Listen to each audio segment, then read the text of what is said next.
Okay, so a couple months ago, this was in like January or something, somebody asked me over a private message to participate in a discussion about circumcision, and I did. I went and I left one little comment, and I don't remember exactly what I said, but it was along the lines of, well, I'm kind of indifferent, but I guess if it were up to me, no one would be circumcised. And I got a couple of replies. One of them was very long and spirited. This person obviously spent a long time trying to convince me that I'm wrong. What he did is he sent me a list of reasons why I'm wrong, and he even numbered them. And since then, I've changed my mind. I'm not indifferent anymore. I disagree with him even stronger, because a bunch of the people that I'm subscribed to and who I admire quite a bit because I think they're smart, changed my mind. They also discussed the topic, and I don't know if it's coincidence, or if somebody somewhere really wanted this to be discussed. But what I'm going to do is I'm going to read what he wrote, and I'm going to rebut all these arguments, and I'm going to work on not saying and I'm also going to work on letting you know when it's him talking and when it's me talking. Crap. Okay, here I go. 1. Many older men who have bladder or prostate gland problems also develop difficulties with their foreskins due to their surgeons handling, cleaning, and using instruments. Some of these patients will need circumcising. Afterwards, it is often astonishing to find some have never even seen their glands, (knob), exposed before. I'm assuming this person is from Great Britain because of the way he spelled some of his words, but I've never heard the term glands or knob before in association with penises. I'm assuming he means the head, but I've never heard those terms before. I have a cousin who got a botched circumcision actually when he was an infant, and he had it fixed when he was 2. Sometimes doctors mess up. And if it can happen during other procedures, it can also happen during circumcision procedures, which kind of renders your argument null and void. Furthermore, have you ever seen an uncircumcised penis? It looks the same as a circumcised penis when it's erect. And all you have to do to see the knob is pull the skin back. And everybody explores their body, and everybody's done that. So you just proved to me by saying that you really have no idea what the hell you're talking about. 2. Some older men develop cancer of the penis, about 1 in 1,000. Fairly rare, but tragic if you or your son are in that small statistic. Infant circumcision gives almost 100% protection, and young adult circumcision also gives a large degree of protection. Well, I am not a doctor, and I haven't done research. But I am aware that this is probably true, because I do know that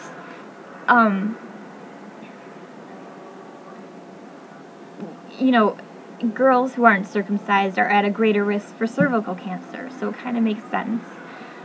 It can probably be alleviated by really good hygiene. Again, I haven't done research, and it seems to me that really good hygiene is a better option than, genital mutilation. But that's just my opinion. 3. Cancer of the cervix in women is due to the human papillomavirus. It thrives under and on the foreskin, where it can be transmitted during intercourse. An article in the British Medical Journal in April 2002 suggests that at least 20% of cancer of the cervix would be avoided if all men were circumcised. Surely that alone makes it worth doing. No.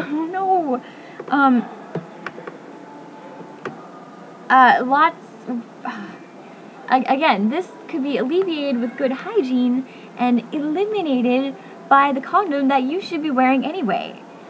Women who are not circumcised are at a greater risk for all STDs, including HIV, and so are men who aren't circumcised. Right now, there is an HPV vaccine that reduces the risk for cervical cancer significantly. So, no, cervical cancer is not a good enough reason to mutilate anyone's genitals. 6. Lots of men and their partners prefer the appearance of their penis after circumcision. It is odor-free, it feels cleaner, and they enjoy better sex. Awareness of a good body image is a very important factor in building self-confidence. Well, this is a bullshit, socially constructed argument, and it's not even true because it's not even true for societies where circumcision is not normal. Clean, uncircumcised penises, by the way, are also odor-free, as are clean vaginas. If you don't wash your vagina, you collect skin and stuff, and most girls just wash their vagina on a regular basis. It's not that hard. How would you know if it feels cleaner, by the way, unless you have been both circumcised and uncircumcised? I really don't think like a study's been done on this. Does it feel cleaner? No. Whatever. And the total opposite is true about sex. Removing sensation also removes pleasure. An 8-year-old child with a grasp of logic could point out the fallacy in that argument. And I agree with you that good body image is important.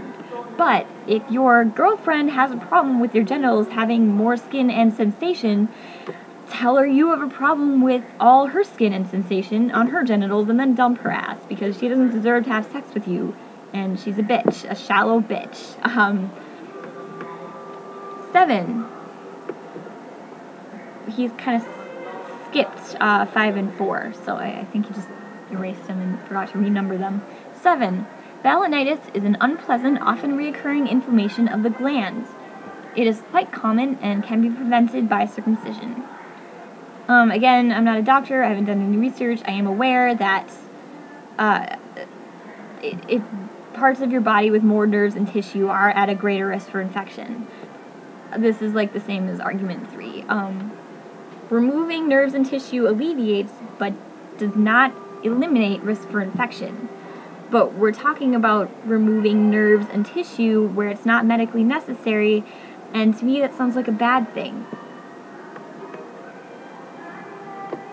8. Urinary tract infections sometimes occur in babies and can be quite serious. Circumcision in infancy makes it 10 times less likely. Well, this is the same argument as 3 and 7, and at this point you're just listing different kinds of infections, and that's basically one argument. You're at greater risk for infection. Okay, can we move on? Because you know what else helps prevent infection is frequent cleaning. It just seems to me to be more practical and less cruel than, genital mutilation. So this is him talking again. All this from Dr. David Hawker, a GP prompted by a lifetime of clinical observation plus personal experience. He provides common sense reasoning together with old and new evidence in favor of this time-honored procedure. Well, most common sense reasoning involves a cost-benefit analysis, which this isn't. Most of the medical community, by the way, does disagree with this doctor. And I took this verbatim from Wikipedia, which I'm aware can be edited by anybody. But I also found at the bottom of the article the sources that were cited, and I can put the links in the description if you want. The American Academy of Pediatrics said, existing scientific evidence demonstrates potential medical benefits of newborn male circumcision. However, these data are not sufficient to recommend routine neonatal circumcision. In the case of circumcision, in which there are potential benefits and risks, the procedure is not essential to the child's current well-being, and parents should determine what is in the best interest for their child. And in June 2004, the College of Physicians and Surgeons of British Columbia said, infant male circumcision was once considered a preventative health measure and was therefore adopted extensively in Western countries. Current understanding of the benefits, risks, and potential harm of this procedure, however, no longer support this practice for prophylactic health benefits. Routine infant male circumcision performed on a healthy infant is now considered a non-therapeutic and medically unnecessary intervention. And again, I can put the link for the cited source at the bottom, I guess. Time-honored procedures, just because it's time-honored doesn't mean it's not cruel. Foot binding was a time-honored procedure, okay? Female genital mutilation is a time-honored procedure in some places. In a place where water is available for, $0.0002 a gallon in almost every building, good hygiene is easily taught and readily available. Uncircumcised girls have the ability to clean their vaginas on a regular basis, and boys are most certainly capable of doing the same.